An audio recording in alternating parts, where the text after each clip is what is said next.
Hello everyone, Edu for electrical में आप सभी का स्वागत है।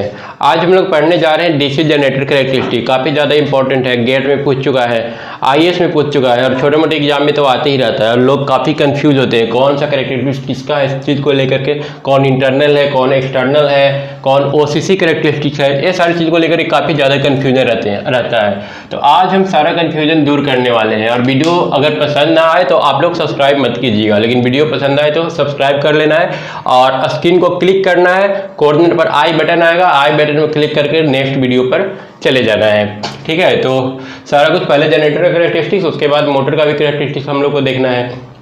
तो सबसे पहले जनरेटर का टाइप तो आप लोग को पता है, पहले बता चुके हैं पीछे के वीडियो में। और यहाँ पर हम सिर्फ सबका फिगर ड्रॉ कर लेते हैं। एक तो हमारा सेपरेटली एक्साइटेड जनरेटर होगा।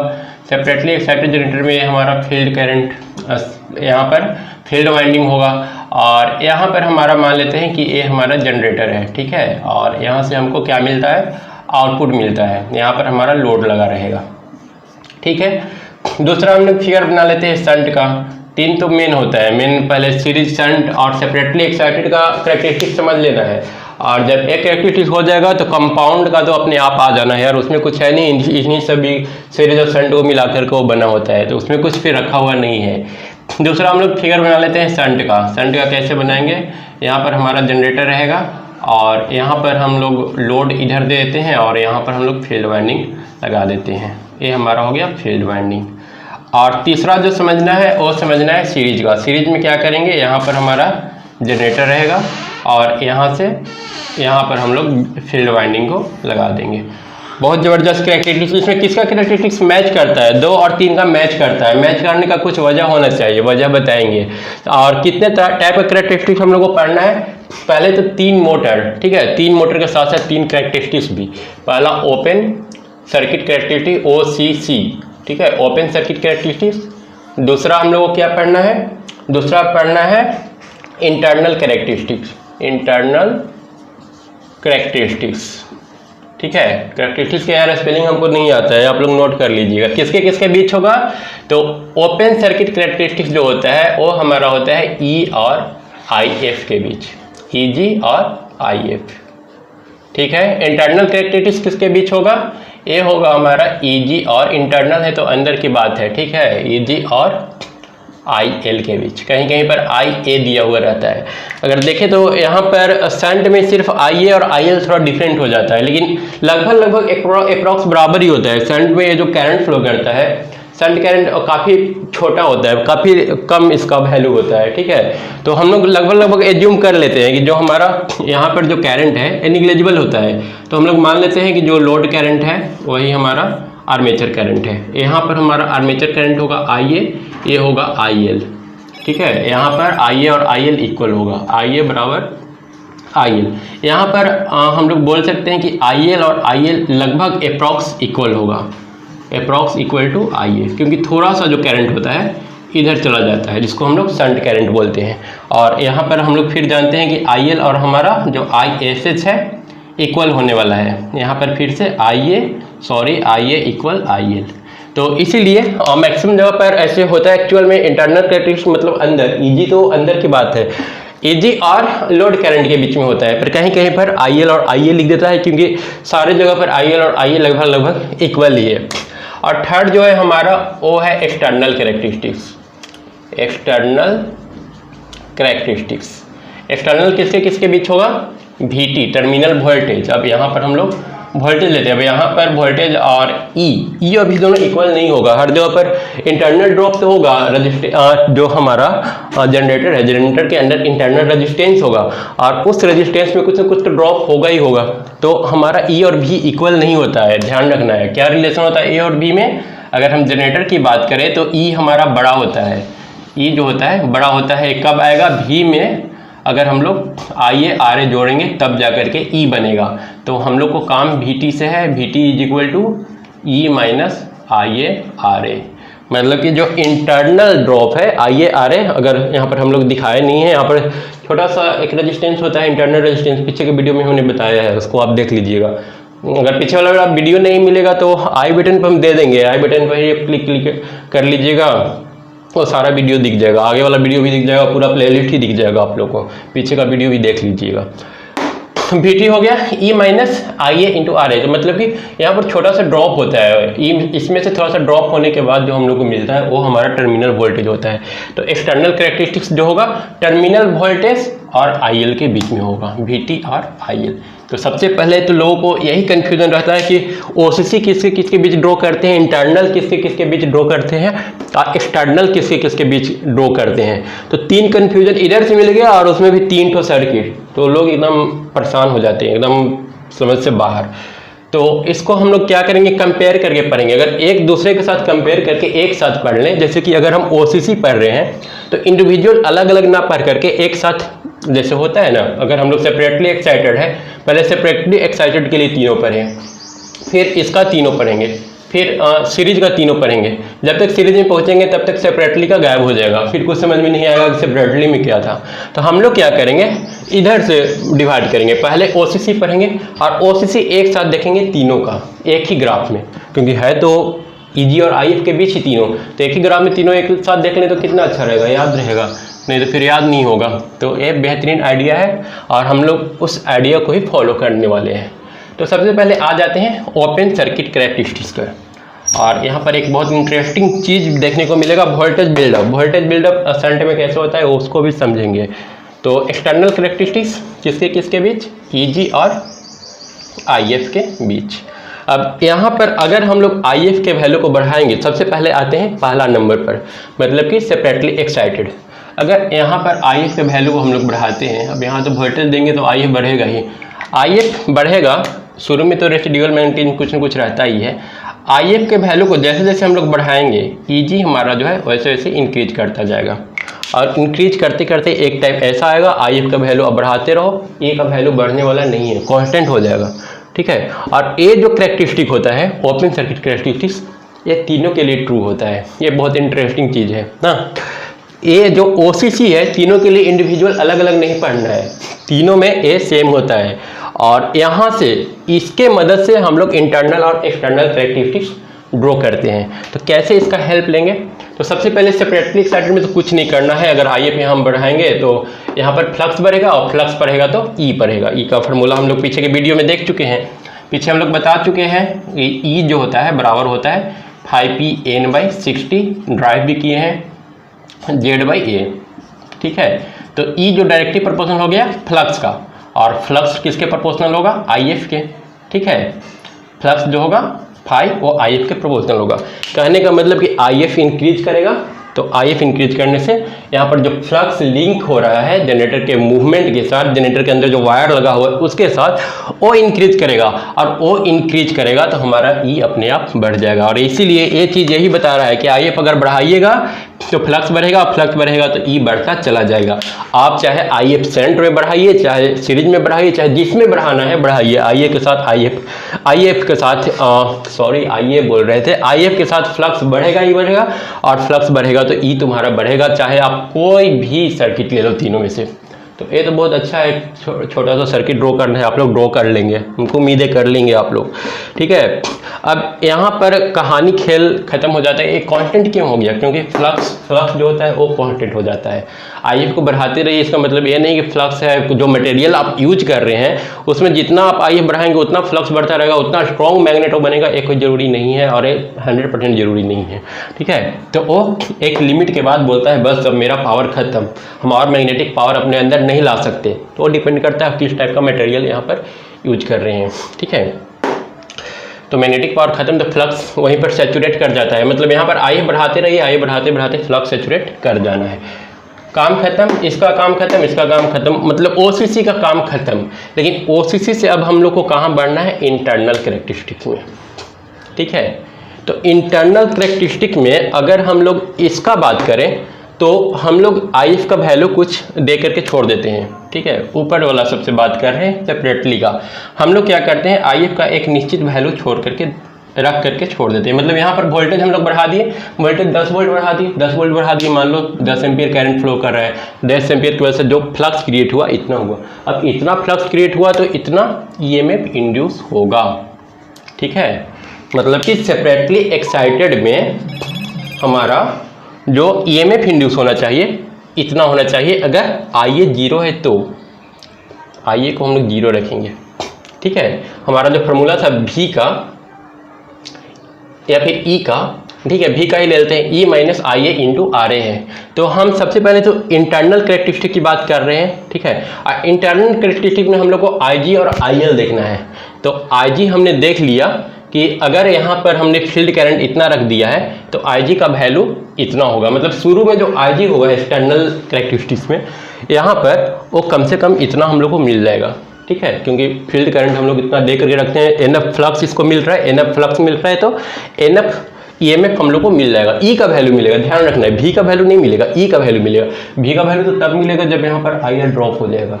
ठीक है, तो ई का वैल्यू इतना मिल जाएगा स्टार्टिंग में। तो ये जो है हमारा इस लाइन जो है इस टाइप से होना चाहिए था, पर इस टाइप से होता है नहीं होता है, थोड़ा सा झुका हुआ होता है।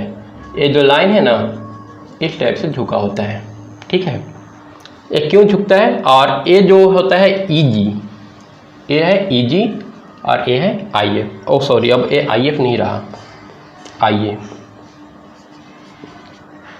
ठीक है, शुरू में जो ईएमएफ था इतना था, लेकिन जैसे जैसे हम लोग करंट को बढ़ाते हैं ई का जो वैल्यू है वो डिक्रीज करते चला जाता है। अब ऐसा क्या जादू हो रहा है, ई का वैल्यू क्यों डिक्रीज कर रहा है? ठीक है, ये तो हम लोग देखे थे यहाँ पर फील्ड करंट तो हमने कम किया नहीं है, फील्ड करंट उतना ही है, फ्लक्स उतना ही है। फिर हम लोग को करंट बढ़ाने से ये ईजी ड्रॉप क्यों कर रहा है? तो वो ड्रॉप कर रहा है आर्मेचर रिएक्शन की वजह से। इसका रीजन है armature reaction. Armature reaction, armature reaction आप लोग को पता है। ठीक है, आर्मेचर रिएक्शन की वजह से फ्लक्स क्या होगा? डिक्रीज कर जाएगा। ठीक है, जो मेन फ्लक्स होता है उसको डिस्टॉर्ट कर देता है, डिस्टॉर्ट करने से जो हमारा मेन फ्लक्स है वो डाउन होगा, मेन फ्लक्स डाउन होगा तो ईजी का वैल्यू जो है वो गिर जाएगा। ठीक है, तो यहाँ पर हम लोग बात कर लिए इंटरनल कैरेक्टरिस्टिक का। किसके इंटरनल कैरेक्टरिस्टिक्स का? सेपरेटली एक्साइटेड के इंटरनल कैरेक्टरिस्टिक्स का। अब सेपरेटली एक्साइटेड का एक्सटर्नल कैरेक्टरिस्टिक्स देख लेते हैं इसी फिगर में, हम लोग को अलग फिगर ड्रॉ करने की जरूरत नहीं है। एक्सटर्नल में हम लोग क्या मिलेगा? भी मिलेगा, और भी का फॉर्मूला क्या है? E minus I A into R A. Armature reaction तो हुआ, वो तो ठीक है, वो तो घटा ही दिया ई का वैल्यू, और ई का वैल्यू घटने से भी का वैल्यू तो ऑटोमेटिक घट ही जाएगा, तो भी का वैल्यू ही घटेगा। और साथ में भी के साथ यहाँ पर देख रहे हैं आई ए आर ए, मतलब ये बता रहा है कि आप जैसे जैसे आई का वैल्यू इंक्रीज कराइएगा आई ए आर ए का वैल्यू बढ़ेगा, और आई ए आर ए वैल्यू बढ़ेगा तो ई माइनस आई ए आर ए घटेगा, मतलब कि भी टी का वैल्यू और नीचे चला जाएगा।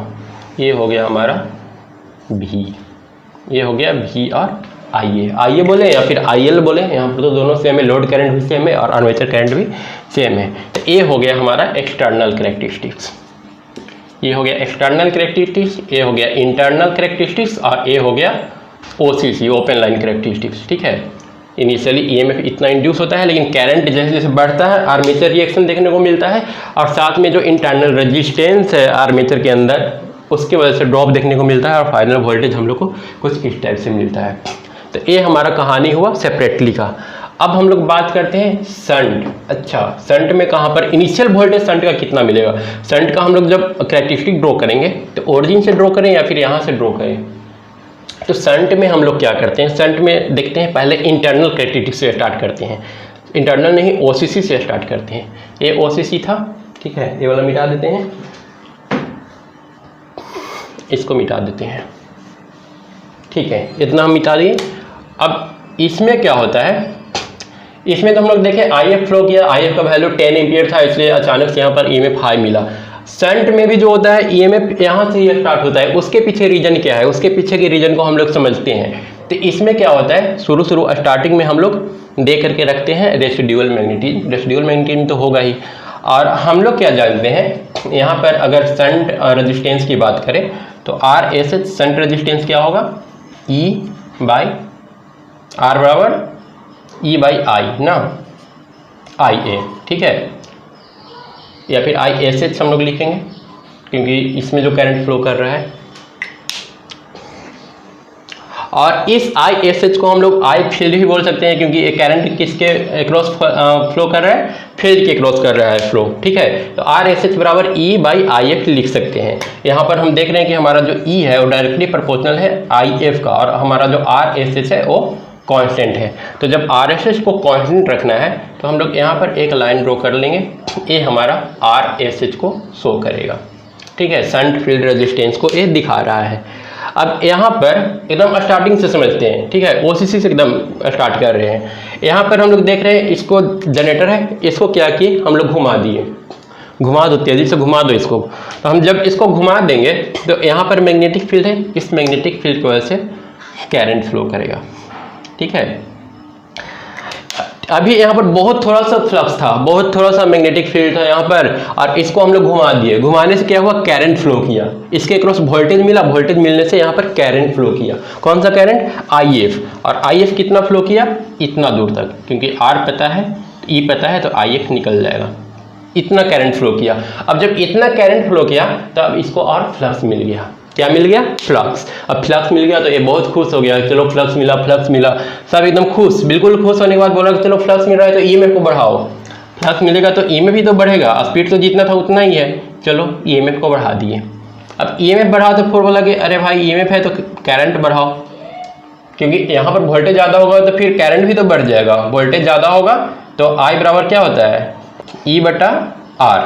अब R तो कांस्टेंट है, E बढ़ा है, अब E बढ़ा है तो फिर करंट बढ़ेगा, ठीक है, करंट बढ़ा तो फिर हमारा EMF बढ़ गया, EMF बढ़ा तो फिर करंट बढ़ा, ठीक है। इस तरह से बढ़ते बढ़ते क्या हुआ, हमारा EMF E के बराबर हो गया, ठीक है। यही रीजन होता है, जब इसको स्टार्ट करते हैं तो इसको भी हम लोग ओरिजिन से नहीं, स्टार्टिंग जो E दिखाना होता है इसमें ओरिजिन से होता है, लेकिन इन दोनों में ओरिजिन से नहीं होता है। एक में तो हम लोग पहले से ही दे करके रखे हैं तो ओरिजिन होने का सवाल ही नहीं है। और यहाँ पर हम लोग का एक थ्योरी काम कर रहा है, थोड़ा सा मैग्नेटिक फ्लक्स था पहले से, रेसिडुअल मैग्नेटिज्म था इसके अंदर, और जैसे ही इसको घुमा दिए ये बढ़ना शुरू किया, बढ़ते बढ़ते EG के बराबर हो गया। तो समझ में आ गया, स्टार्टिंग जो यहाँ पर जो होगा इंटरनल कैरेक्टरिस्टिक या EG का जो वैल्यू होगा, अगर आइए हम लोग 0 ले लें, ठीक है, मान लेते हैं कि इसमें कोई करंट नहीं फ्लो कर रहा है, आइए का वैल्यू अगर 0 है तो E जो इंड्यूस होगा इतना इंड्यूस होगा।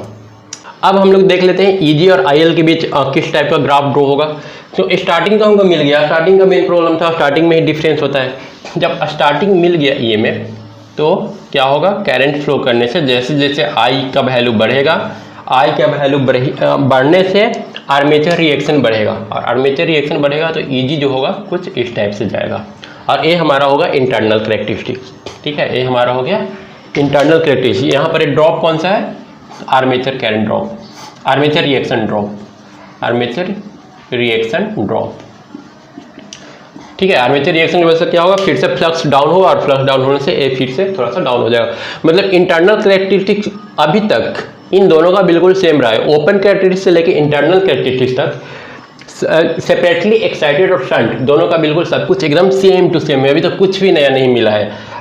जब सीरीज में पहुंचते हैं तो स्टार्टिंग से हम लोग को नया मिलना शुरू हो जाता है। क्यों मिलना शुरू हो जाता है वो तो देखेंगे, थोड़ा सा ही तो 10-5 मिनट का बात है। अब यहाँ पर क्या होगा, अब अगला स्टेप आते हैं भी एक्सटर्नल कैरेक्टरिस्टिक पर। अब एक्सटर्नल कैरेक्टरिस्टिक किसके बीच होगा, भी और IA के बीच, IA या फिर IL दोनों लगभग इक्वल ही होगा, सेम होगा। IA थोड़ा सा ज़्यादा है, IA का वैल्यू, हाँ IA का वैल्यू थोड़ा सा ज़्यादा है IL से, तो हम लोग मान लेते हैं IA दोनों इक्वल ही है।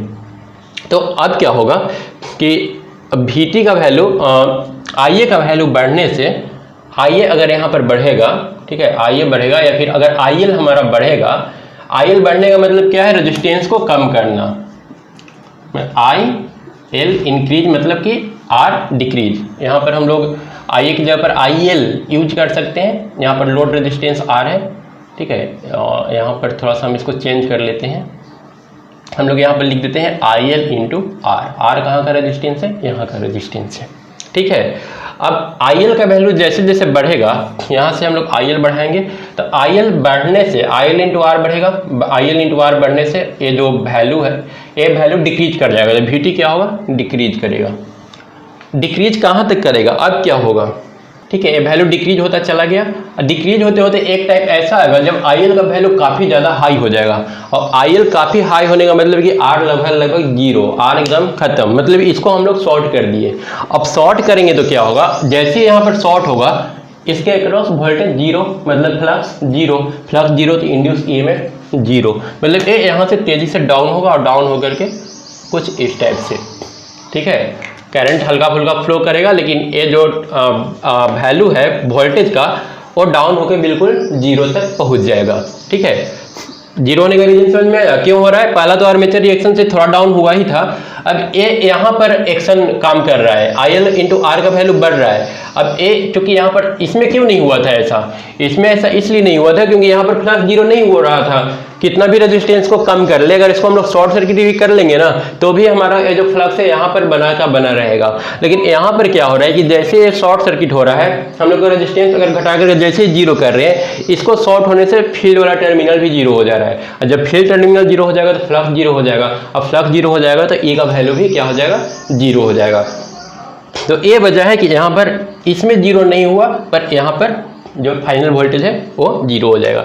अब जब ये फाइनल वोल्टेज जीरो हो जाएगा तो हमारा ये जो टर्मिनल भी जो है, भी तो जीरो होगा ही, साथ में अगर इंटरनल कैरेक्टरिस्टिक्स की बात करें तो इंटरनल कैरेक्टरिस्टिक्स हमारा IA और EG के बीच में था।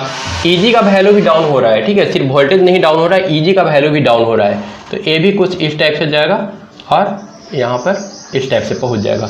अब EG का वैल्यू हम लोग देख सकते हैं हर पॉइंट पर, कहीं पर भी एक लाइन हम ड्रॉ करें, हमारा EG जो होगा हमेशा ज़्यादा होगा V से। ठीक है, EG का वैल्यू V से हम लोग का हमेशा ज़्यादा होने वाला है, EG ग्रेटर देन V किसी भी पॉइंट को लेंगे तो। क्यों? क्योंकि EG जो हमारा बना है वो सिर्फ आर्मेचर ड्रॉप की वजह से बना है, लेकिन जो V है वो आर्मेचर ड्रॉप के साथ साथ IR ड्रॉप भी है। क्लियर हो गया? ये था हमारा शंट का कैरेक्टरिस्टिक्स।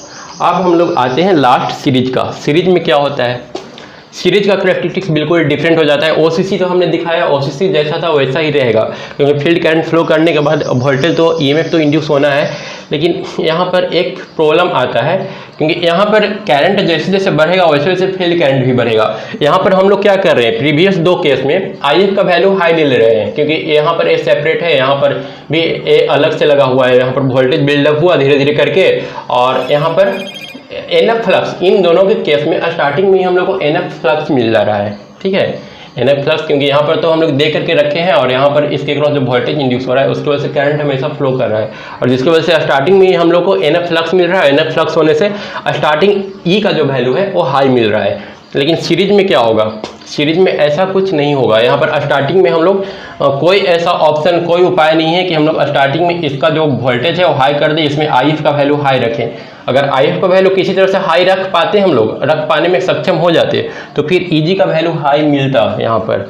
लेकिन अभी EG का वैल्यू हाई नहीं मिलेगा, क्योंकि यहाँ पर जो IA है वही बराबर है IF के। यहाँ पर IA बराबर IL बराबर IF है, तो IF जो शुरू होगा एकदम लो वैल्यू से स्टार्ट होगा। तो इसको थोड़ा सा हम लोग इंटरनल कैरेक्टरिस्टिक्स को पहले समझते हैं। इंटरनल और एक्सटर्नल दोनों यहाँ पर बिल्कुल सेम आएगा, क्योंकि दोनों में कोई डिफरेंस नहीं है। बस हम लोग को ड्रॉ करना है, जब इंटरनल ड्रॉ करेंगे तो EG और IL के बीच में होगा, और VT और IL के बीच में होगा। EG थोड़ा सा VT से बड़ा होगा। EG बड़ा होने का रीज़न होता है IR ड्रॉप, क्योंकि यहाँ पर इंटरनल ड्रॉप होता है, ठीक है ना। इंटरनल ड्रॉप जो यहाँ पर है, सीरीज वाइंडिंग और फील्ड वाइंडिंग जो लगा हुआ है उसके अंदर थोड़ा सा ड्रॉप होगा, इसलिए E का वैल्यू थोड़ा सा ज़्यादा होगा। पर यहाँ पर होगा क्या, ये हमारा ओपन OCC है, ठीक है। इसमें क्या होगा कि IF का वैल्यू बिल्कुल शुरू से, IF इसमें अचानक से हाई नहीं हम लोग कर सकते हैं। IF को जब भी स्टार्ट करना होगा तो जीरो से स्टार्ट करना होगा। अरे जीरो से जैसे जैसे स्टार्ट होगा हमारा वोल्टेज जो होगा बढ़ता चला जाएगा। I जैसे जैसे बढ़ाएंगे यहाँ पर फ्लक्स का वैल्यू बढ़ेगा, फ्लक्स वैल्यू बढ़ने से E का वैल्यू जो है वो बढ़ता चला जाएगा। तो इसका ये जो कर्व होता है इसी को फॉलो करता है, ठीक है, यहाँ से ऐसे, और इसके बाद ये फिर डाउन हो जाता है। डाउन होने का फिर रीजन क्या है, रीजन डाउन होने का फिर से वही है, एक तो आर्मेचर रिएक्शन इसको डाउन करता है, और दूसरा जो रीजन है डाउन करने का तो है IR ड्रॉप। IR ड्रॉप इतना ज़्यादा हो जाता है, ठीक है, IR ड्रॉप इतना ज़्यादा होता है कि ये जो वोल्टेज होता है और धीरे धीरे जीरो के बराबर, E बराबर लगभग IL हो जाता है, और वोल्टेज फाइनली जीरो देखने को मिलता है। इस पॉइंट को हम लोग बोलते हैं ब्रेक डाउन पॉइंट। ये हो जाएगा ब्रेक डाउन पॉइंट। और हमारा जो इसको अगर हम लोग ड्रॉ कर लें तो ये हमारा होता है बूस्टर रीजन, बूस्टर रीजन, और ये होता है constant current region, constant current region, ठीक है। और यहाँ से अगर हम लोग V का एक्सटर्नल कैरेक्टरिस्टिक्स निकालने की कोशिश करेंगे तो वो भी कुछ इस टाइप से ही जाएगा। ये हमारा हो जाएगा एक्सटर्नल और इंटरनल कैरेक्टरिस्टिक्स। ठीक है, तो नेक्स्ट वीडियो में फिर मिलेंगे कंपाउंड जनरेटर का एक्सटर्नल और इंटरनल ओसीसी वगैरह तीनों कैरेक्टरिस्टिक्स लेकर के। तो इतना कुछ समझ लेने के बाद काफ़ी ज़्यादा इजी हो जाएगा। तो समझ में आ गया। अगर कैरेक्टरिस्टिक्स की बात करें तो एक बार पूरा समराइज कर देते हैं।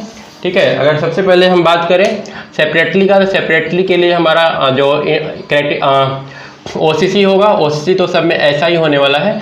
और जो इंटरनल कैरेक्टरिस्टिक हुआ या फिर लोड कैरेक्टरिस्टिक्स, जो अगर हम बात करें तो लोड कैरेक्टरिस्टिक्स ये इंटरनल और एक लोड कैरेक्टरिस्टिक्स मिलेगा। शंट की बात करें तो शंट में इंटरनल कैरेक्टरिस्टिक्स कुछ इस टाइप से मिलेगा। ठीक है, और जो एक्सटर्नल कैरेक्टरिस्टिक्स होता है वो कुछ इस टाइप से मिलेगा। ठीक है, यहाँ पर हम लोग का आईआर ड्रॉप होता है और साथ में आर्मेचर रेजिस्टेंस ड्रॉप होता है, दोनों होता है। सीरीज की बात करें तो कैरेक्टरिस्टिक्स कुछ इस टाइप से ही मिलेगा। उसके बाद यहाँ पर इस टाइप से हो जाता है, एक तरफ बूस्टर रीजन और दूसरा तरफ कांस्टेंट करंट रीजन। तो ये था पूरा समरी इस चैप्टर का। उसके बाद नेक्स्ट चैप्टर में फिर से मिलते हैं, तब तक के लिए थैंक यू।